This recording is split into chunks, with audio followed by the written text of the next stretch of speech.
পরম প্রেমময় শ্রী শ্রী ঠাকুর আমার বিয়ে ব্যাপারে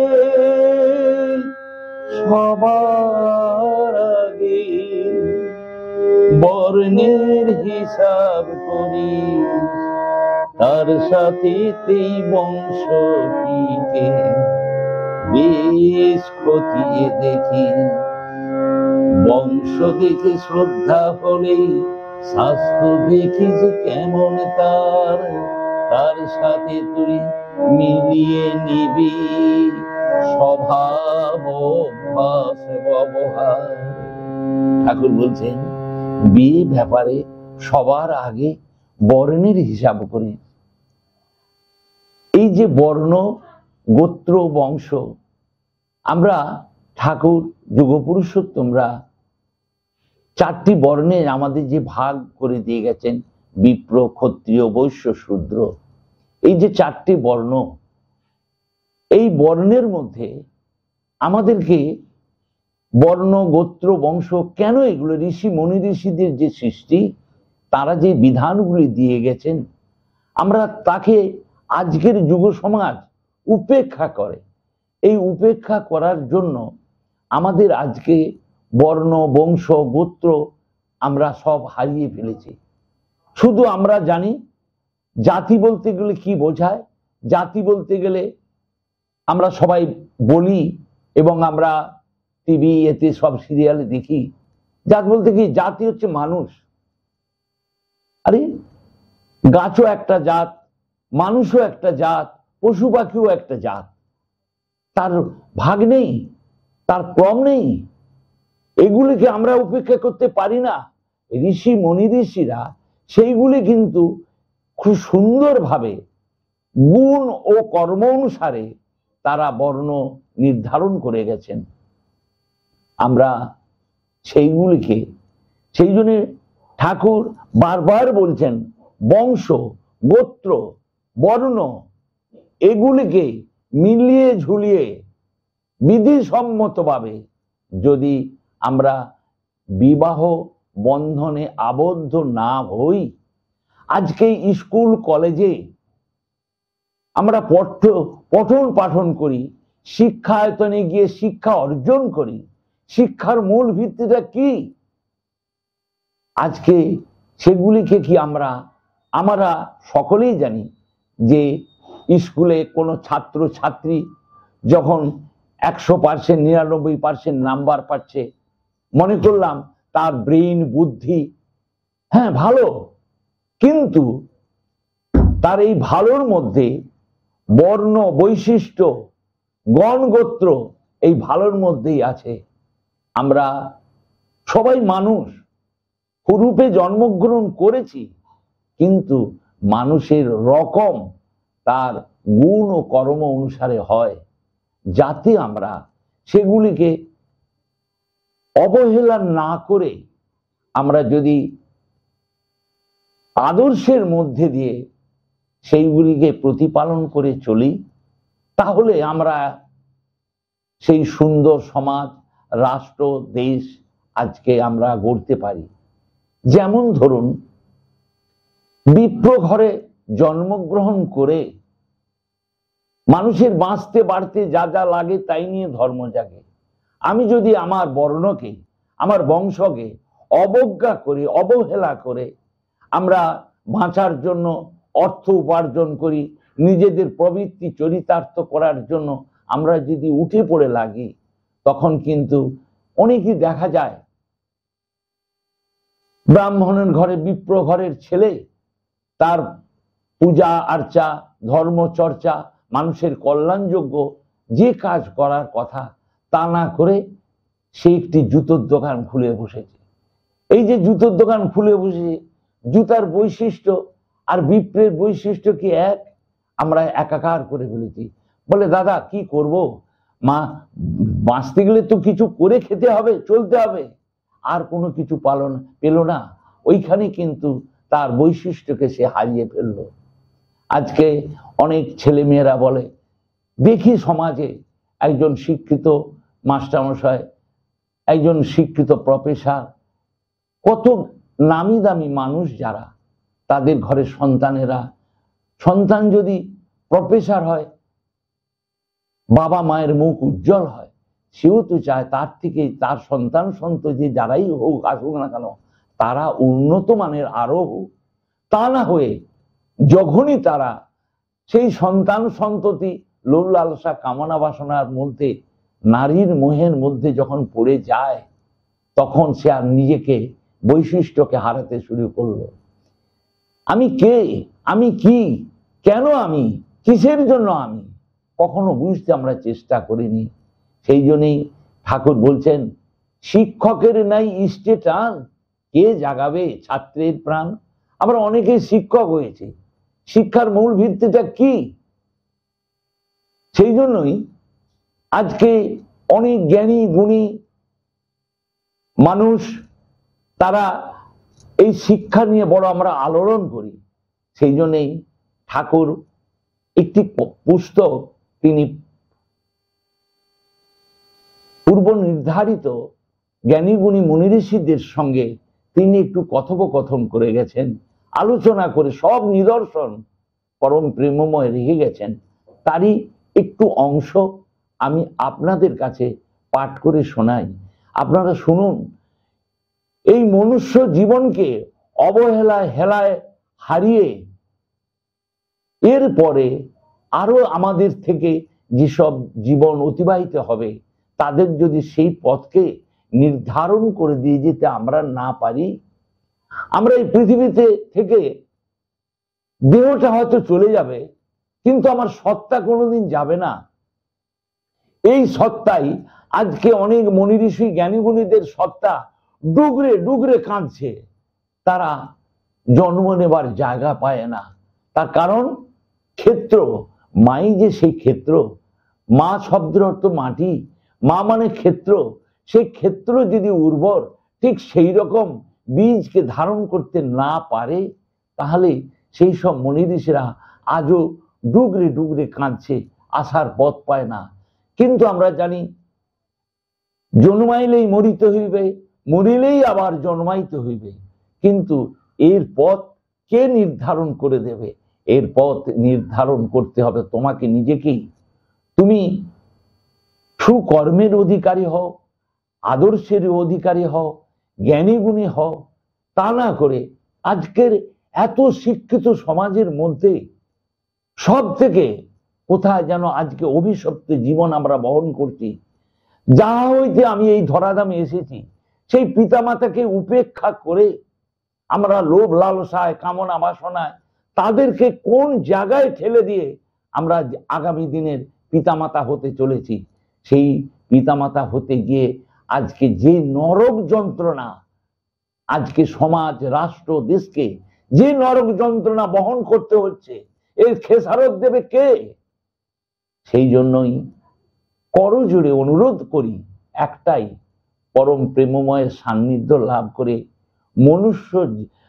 মনুষ্য জীবনকে, আমি যে মানুষ, মন আর হুঁশ এগুলোকে ব্যালেন্স করে আমি ঠিক আমি কি ভুল এগুলিকে নির্ধারণ করতে গেলে একজন আদর্শ পুরুষের সান্নিধ্য লাভ না করলে হয় না।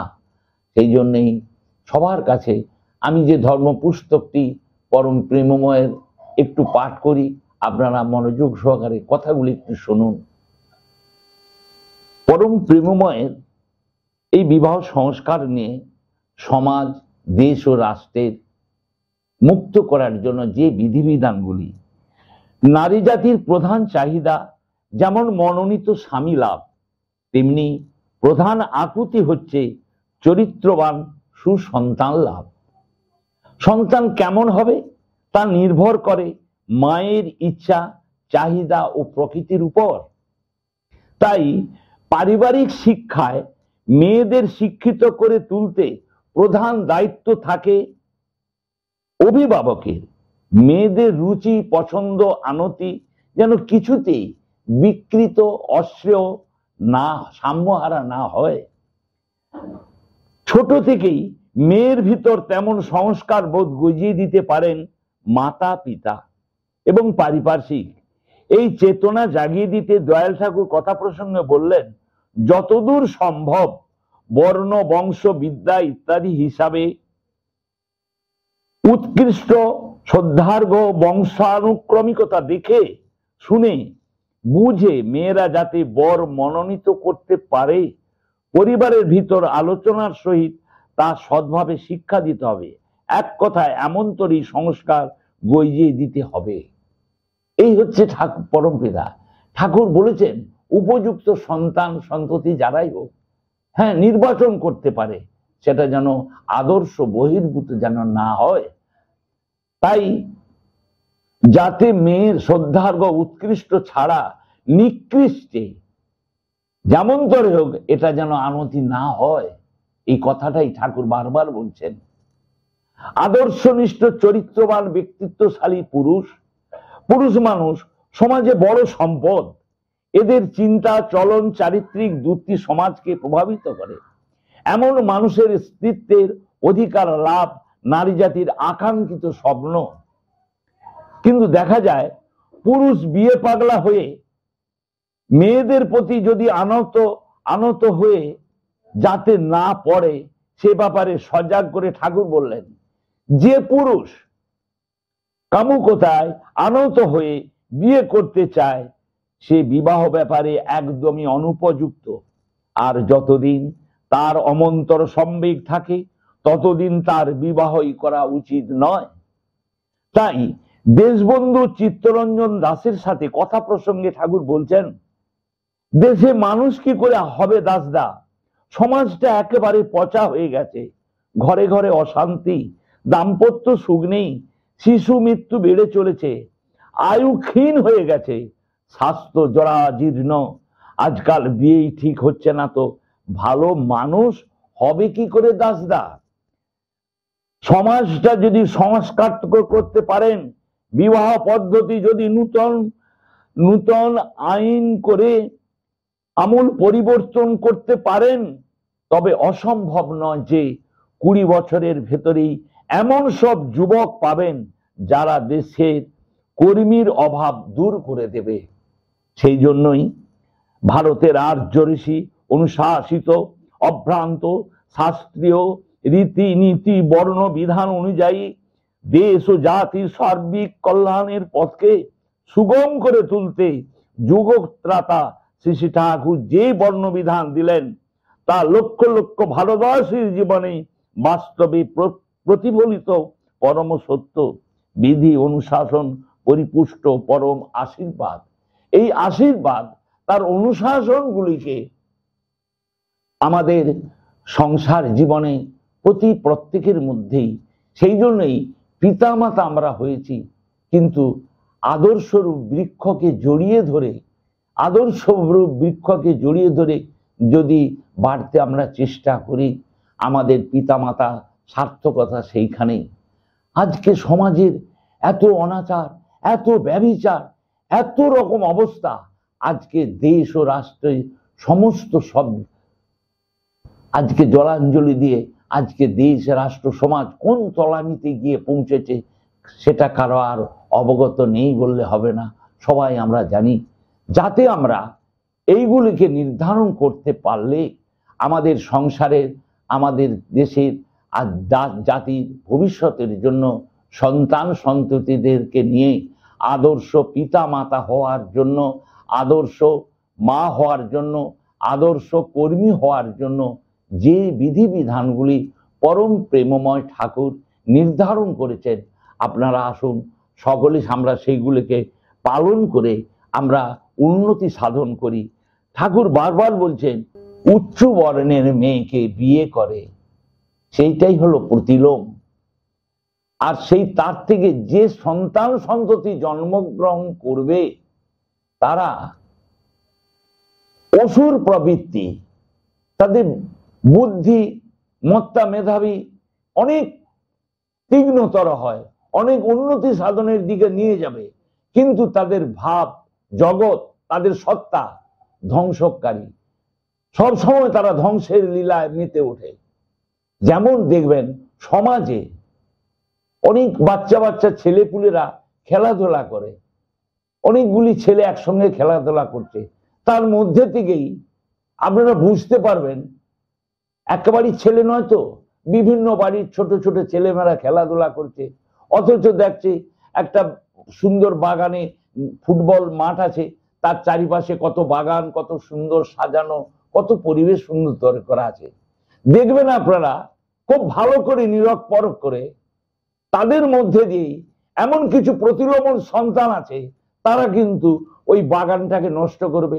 ভালো কিছু জিনিস যদি সেখানে সাজানো গোছানো থাকে, সেইটাকে ধ্বংস করার জন্য তার মন সব সময় উৎসুক হয়ে উঠবে। আবার অনেক সন্তান আছে, তারা সে আবার বলছে তুই কেন ওটা নষ্ট করলি, কেন ওটা তুই আমাকে হচ্ছে কেন এই জিনিসটাকে তুই ক্ষতি করলি কেন। এই জন্যই আমরা প্রত্যেকেই যাতে আমরা সেইগুলিকে সংস্কার মুক্ত করে আমাদের সন্তান সন্ততিদের মধ্যে এই পরিবেশ প্রকৃতিকে সুন্দর ইষ্ট আবহাওয়ায় আমরা যেন ভরিয়ে দিতে পারি। আসুন সকলে মিলে আমরা এই প্রার্থনাই ঠাকুরের কাছে করি, যাতে সংসার ক্ষেত্রে যারা অকৃতকার্য, আধ্যাত্মিক জীবন তাদের তমসাচ্ছন্ন, সাংসারিক জীবনই কিন্তু আমাদের ধর্মের মূল ভিত জায়গা। সেই জন্য সংসার সুখের হয় আমাদের পরস্পরের বিধিসম্মত বিবাহ বন্ধনের মধ্যে দিয়ে, সন্তান সন্ততিদের মধ্যে দিয়ে আমরা সুখ শান্তি আনন্দের অধিকারী হয়ে যে বিধানগুলি পরম প্রেমময় শ্রী শ্রী ঠাকুর অনুকূল চন্দ্র দিয়ে গেছেন, আমরা বিনা ওজরে বিনা আপত্তিতে পরম আনন্দে আমরা সেগুলিকে পালন করে সমাজের রাষ্ট্রের আমরা যাতে কল্যাণবহ হয়ে জীবন ধারণ করতে পারি, সেইগুলি মাথায় নিয়ে চলব। এই আজ্ঞা পরম পিতার চরণে রাখি। সবার মঙ্গল হোক, সবার মঙ্গল হোক, সবার মঙ্গল হোক।